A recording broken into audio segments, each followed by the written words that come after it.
ప్రధానంగా ఇవాళ అనేక అంశాలు చర్చకు వస్తున్నాయి. రోజుకొక విషయం అనేక రాజకీయ పార్టీల్లో కూడా జరుగుతూ ఉన్నాయి. సీఎం గారు ఒక మాట మాట్లాడితే తెల్లారులేస్తే వెంటనే అర్ధగంట లోపల కోమటిరెడ్డి రాజగోపాల్ రెడ్డి గారు ఒక ఖండన ఇస్తారు.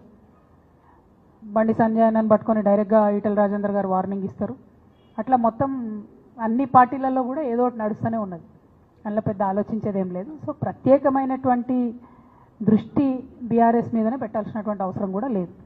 అల్టిమేట్గా మేము అన్ని రాజకీయ పార్టీల్లో ఉన్నటువంటి అందరు నాయకులం కూడా కోరుకునేది ఒకటే, ప్రజలు బాగుండాలి, అదేవిధంగా ప్రజలకు మేలు చేసే పార్టీలు నాయకులు బాగుండాలని కూడా కోరుకుంటున్నాం. దానికోసమే అందరం కూడా ప్రయత్నం చేస్తాం. Thank you. జై తెలంగాణ. ప్రెస్ మిత్రులు వెళ్ళొచ్చు, మన వాళ్ళు కూర్చోండి. మిగతా అన్న ఏం సంగతి సతీష్ భాయ్ చెప్పు.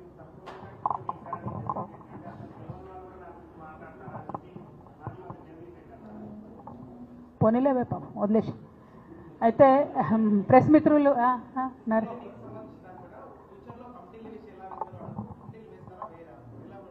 కమిటీ సింగరేణి జాగృతి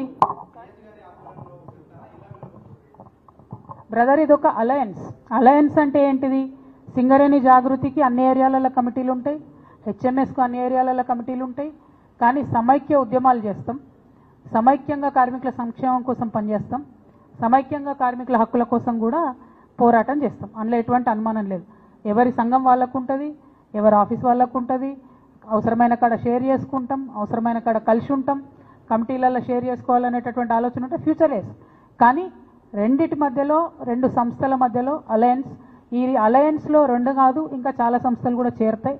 ఎందుకోసం అంటే ఇవాళ గెలిచినటువంటి ఐఎన్టీయూసీ, ఏఐటీయూసీ కూటమి ఏదైతే ఉన్నదో నిట్ట నిలువున సింగరేణి కార్మికుల యొక్క సంక్షేమాన్ని పాతరబెడుతున్నటువంటి పరిస్థితి కనబడుతుంది. కాబట్టి వారికి ఎదురొడ్డి నిలబడాలి, కొట్లాడాలి, అనేక అంశాలను కూడా కాపాడుకోవాలి. కాబట్టి ఇట్లాంటి అలయన్స్లు కేవలం సింగరేణిలోనే కాదు, మీరు చూస్తారు ఇంకా అసంఘటిత సంఘటిత కార్మిక రంగాల లోపల కూడా రేపటి నాడు ఇంకొక కొత్త పెద్ద అలయన్స్ కూడా అవతరించబోతా ఉన్నది. దాంట్లో కూడా జాగృతి భాగమవుతుంది.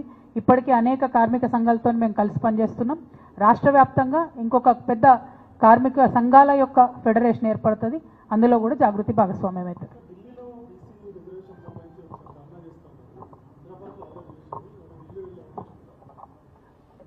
ఢిల్లీలో ముఖ్యమంత్రి గారు మాట్లాడినటువంటి మాటల మీద నిన్న ఈరోజు కూడా బీసీ సంఘాల ఆధ్వర్యంలో మేమందరం కూడా సమావేశం పెట్టుకుంటా ఉన్నాం.